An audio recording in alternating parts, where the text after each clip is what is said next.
And welcome to episode 110. And today I've forgotten the front screen, so you're going to have to look at me. 110 of the Ask the Coach show, where we answer your table tennis questions.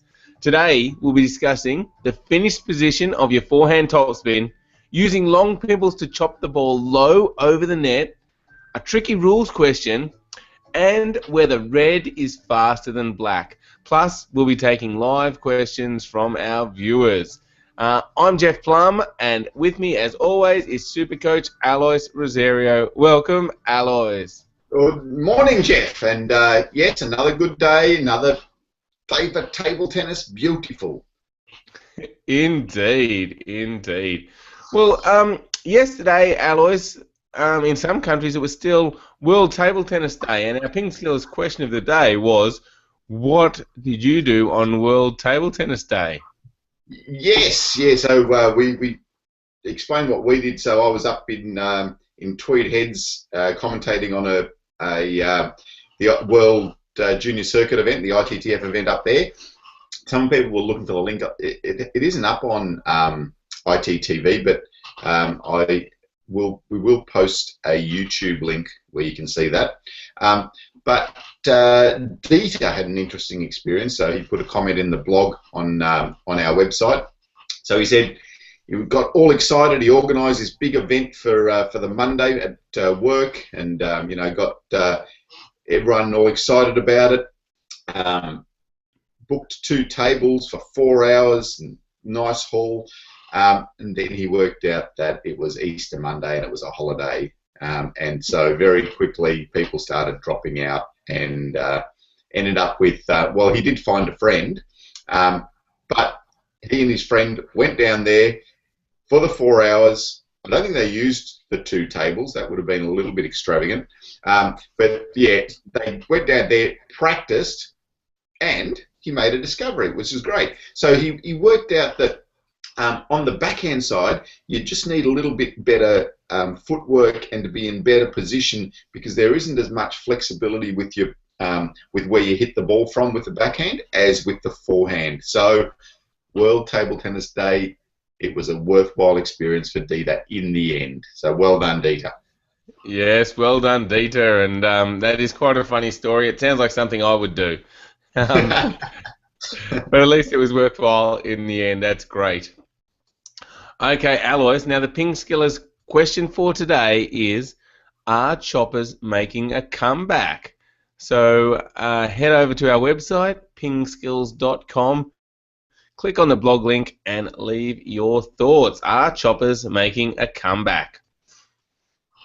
All right, now first up, we've got a question from Ilya, Alois, who says, I noticed that when I play a fast topspin against a push, I finish near my head. When I play a slow spinny topspin, I finish halfway at my shoulder level. With this shortened stroke, I can hit the balls consistently. Should I try to fix this? Yes and no. If it's consistent, maybe, maybe not. But the only thing is that when you are finishing really sharply there, it's putting a lot of strain on your shoulder and your back and your arm and that sort of thing. So I think just for your body, I think it's just easier to relax a little bit more and follow through a little bit more when you're playing that slower spinny top spin. So just relax it, let it flow through, and it'll stop naturally rather than trying to stop it really quickly. It'll just better for your body and your shoulder and everything, and then the rest of the rally will be a little bit easier for you too. So, yep. Yeah, good advice, Alois. So, Ilya, yeah, maybe see if you can get someone to feed you a lot of backspin balls in a row, maybe using multi-ball, and just practice that relaxed stroke and finishing a bit higher, and see if that works for you. Because, yeah, that probably would be best. So hopefully that helps you out. All right, Alois, the next question was from Nicola, who says, I'm having some trouble chopping the ball low over the net with my long pimples. Sometimes it goes low, but occasionally it goes a bit higher and my opponent is able to smash the ball. Do you have any tips on how to get the ball lower over the net? Yeah, so when you're using the long pimples, especially if someone has pushed the ball to you, the ball is going to come out with some top spin. So that can be difficult to keep the ball low. So what you really need to do is, if they push to you, you need to really flatten out your bat this way. So turn it forward and push forward on your stroke. So rather than doing this, if you do this, the ball will pop up quite high. So turn your bat forward and really push forward on your stroke rather than lifting the ball up. So it's actually going to come out with some top spin. So just treat it like if you were using inverted rubber, like you're playing, almost like you're playing a counter hit type stroke. So here and come forward and over the ball. That will keep the ball a bit lower. It'll be hard to keep the ball short, so you probably just need to increase the pace on it and just push the ball out fast to corners or to middle or to a better position. So that you really focus on that one, Nicola. Okay, so that's when someone's pushing the ball with backspin to you, I guess. Yes, and I think that will be the main problem that Nicola's facing. So maybe you're not reading the spin on the ball, and when it is the backspin, that's the one that's popping up off your bat. Try it out. Excellent. All right, thanks for the question, Nicola, and hopefully those tips from Alois help you out. All right, next up we have a question from Aaron. And Aaron says, say your opponent hits a high backspin lob. The ball crosses your end line when it's high in the air, but then starts drifting back and looks like it will bounce on your side of the table. Can you stop the rally to point out that this has occurred? Okay. Tricky one, and one that doesn't really happen almost ever. So if the ball goes up, oh, sorry, let's go back a step. If the ball goes past the end of the table, the rule is that once the ball goes past the end of the table, the ball's out and it's your point at this end. But is it really out, or only if you hit it or it hits something else? the rule actually says that once the ball goes past the table. So I had a bit of a check on it yesterday. Yeah, so it just says once the ball goes past the table. So past the end line or the sidelines of the table. So yeah, so it is out once it goes past there. So sometimes, and I mean this is really occasional, the ball can go up, and because of the spin on it, it can go out there and then drift back in this way. So what you're asking is, if the ball is gone out here, can I just catch it and say, bad luck, it's gone out past the table? I wouldn't, because the umpire needs to make that judgment from sitting over in the umpire's chair over there. Difficult to get the angle, and it's only going to be really marginal. You know, it's not going to like go 5 meters past the table and come back. It's going to go past by a couple of centimeters and come back. So it's just best if you just leave it and let it come back and bounce on the table, and then just smash it away. Much better feeling anyway. So yes, I think that's probably the answer. Yeah, absolutely. And I don't think I've ever seen that happen, Alice. So it's very unlikely. But yeah, if it does, let it bounce and smash it for a winner. Yeah. So yeah. I mean, I've seen it happen a little bit when you do exhibitions, you know, and then you just really toss the ball up really high, and the ball can drift a little bit with the spin in the air, and you know, curve out and come back in again. So yeah, really, really rare, and yeah, just smash it away. Interesting question though, Aaron, and thanks for asking it. All right, next up is a question from Jack. And Jack says, what's the best side to do while serving, the black side or the red side? Right, everyone knows that red is fast. No, it's not. Not at all. It's exactly the same. So if your rubber's the same, if you've got the same rubber on both sides, then the red and the black are going to be exactly the same, so you just don't have to worry about it. The only reason that we have red and black is so that if you've got different rubber, your opponent can tell what type of spin or what type of reaction the ball's going to have off your racket. So yeah, So, nah, red and black, just the same. Use whichever side you like. I like red. Red. What about you? Fair enough. Like I think I've mentioned it before, sometimes during a game I will actually switch and have red on my forehand for one rally and black for the other, and I don't even notice. All right. Now we'll take some questions from our live viewers. Now anyone can ask a question. Just go to our Google Plus page at plus.google.com/plus PingSkills, and you'll see the events, and there'll be a little Q&A button there which you can click on to ask us a question. All right, now we've got a bit of an update from Brock, Alois, who says, I have started practicing really serious and with way more intensity in my training with a special coach. I practice 6 days a week, 3 to 4 hours, and I think with this training, I'm sure I can beat the tall guy next week. I started this last week. I want to beat him. Go, Brock. Training is the key. Good work. I like it. Get out there on the table as much as you can. Practice some strategy. Practice your strokes. You'll get better. You'll get better. Yep, you will. And but don't always expect it to happen straight away. You know, sometimes it can take a while, and especially if you go from not training much to training a lot, it can be difficult on your body. You're not used to that sort of thing. So give it some time. And but yeah, good initiative, and I'm sure it will help you. Keep going, Brock. Yeah, and the other thing that happens is not only the physical, but it's also the expectation. So I was talking to a player the other day actually, and you know, they were talking about that they've been training really hard and they're putting a lot of time in, and you know, and coming up close to a tournament, and they're starting to feel anxious about it, and things are starting to go wrong. A lot of that can be expectation, you know, like, so, okay, I'm training hard, so now I expect myself to be better. It's just not as simple as that, you know. The training will eventually lead to improved skills and improved results, but you also just need to let yourself adjust to that increased training, and you don't just expect that I've trained a lot, I'm going to walk out and suddenly I'm going to beat the tall guy. Just keep working at it. Indeed, indeed. Good advice.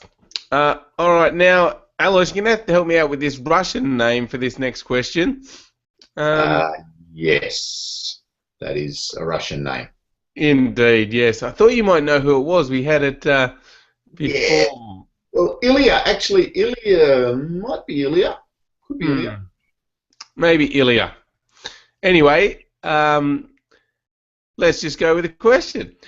The question is, I struggle with a fast backspin serve to my backhand. When I'm trying to topspin it with my backhand, I almost have no time to make a full swing and rotate my body. Should I keep trying the full motion or shorten it like a topspin flick? Good. Yeah. So yeah, if you do get that fastball into your backhand and you don't have time, the most important thing is to just get the wrist through first. So if you get the wrist through, you're getting quite a lot of speed and lift on the ball straight away. If you've got more time, then you can start to think about extending the stroke. So yeah, first thing, just a quick wrist motion, and quite vertical because the ball has backspin on it. So get quite vertical with your stroke and lift it that way. So yeah, if you compromise for time, compact your stroke, make it small, do the essential. Do this, do the wrist lifting action first. Good advice. All right, next question is from Daniel. And Daniel says, as a pen holder, I've been playing unconventionally, chopping and more side spins. Some say I'm giving up my superior power and fast advantage. While it does work, am I really breaking the mold by doing this? And he says, and Jeff, what's taking over your face? Alois, school him, please. Yes. So, firstly with the pen hold chopping, it's quite difficult to chop with pen hold. Not many players do it at the top level, but I mean, if you're finding it works and you're using the side spin, you know, that's okay. You can win some points and get to a certain level. But yeah, it's probably better if you if you have got good attacking strokes as well, utilise them. You know, that's probably where your future is at. So,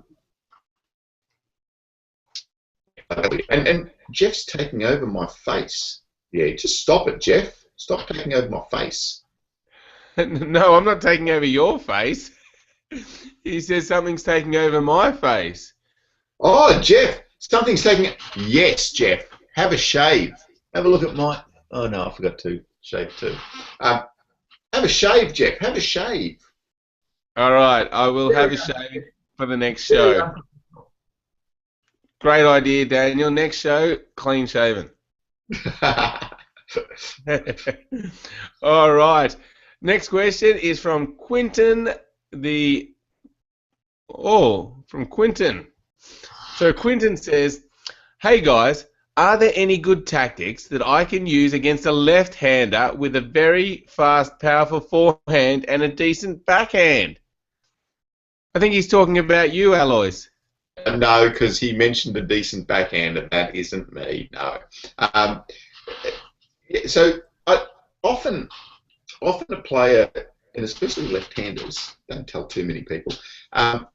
If they've got that strong forehand and the backhand isn't as strong, a good tactic is to go out wide into their forehand first. So by going out into their forehand, you're going to force them to move over to their left-hand side and over away from the table.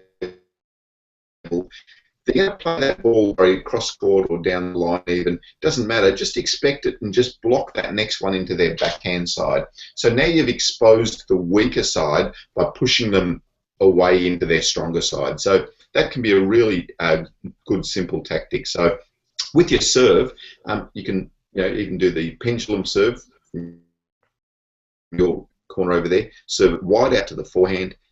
Expose that backhand by doing that. So you give that a try, but never ever use it against me. Don't do it. Yeah, good tips. So I guess with that, you need to be really ready to make that block because they've got a decent forehand.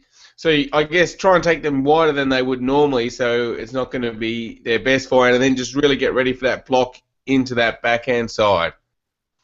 Yeah, I think that's the thing. Yeah, being ready because you are letting first. So as long as you don't make it too easy, if you just blob it up to their forehand and they hit a winner, then that's no good. So you do need to keep it quite low, but still invite them to make that top spin so that then you can block the ball into their backhand side.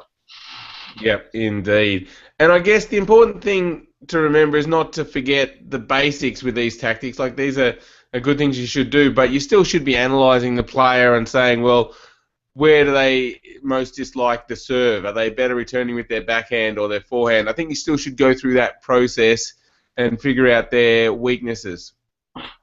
Yeah, exactly. I mean, individualise your tactics definitely. So, but as a generalisation, go wide of the forehand into the backhand. Perfect advice. All right, thanks, Quinton, for the question. Well, that wraps up episode 110 of the Ask the Coach show. Make sure you check out our website, PingSkills.com. We've got lots of great resources there. If you really want to improve your table tennis, you can become a premium member. We've got serving secrets courses, receiving secrets, training secrets. We've got a 52-week training plan. We've got master classes, match strategy, heaps of videos. Try us out. Go to pingskills.com. And, thanks, everybody, for your questions. Thanks for watching the show. And thank you, Alois. Thanks, Jeff. And just as a little, taster, we're going to have a video coming out probably today in collaboration with a few other online table tennis people, so watch out for it. It's a bit of fun. Yeah, certainly is. So if you haven't also sign up to our Facebook page, we give regular updates there. So facebook.com/PingSkills, another plug. Thanks, everyone. We'll catch you tomorrow. Bye.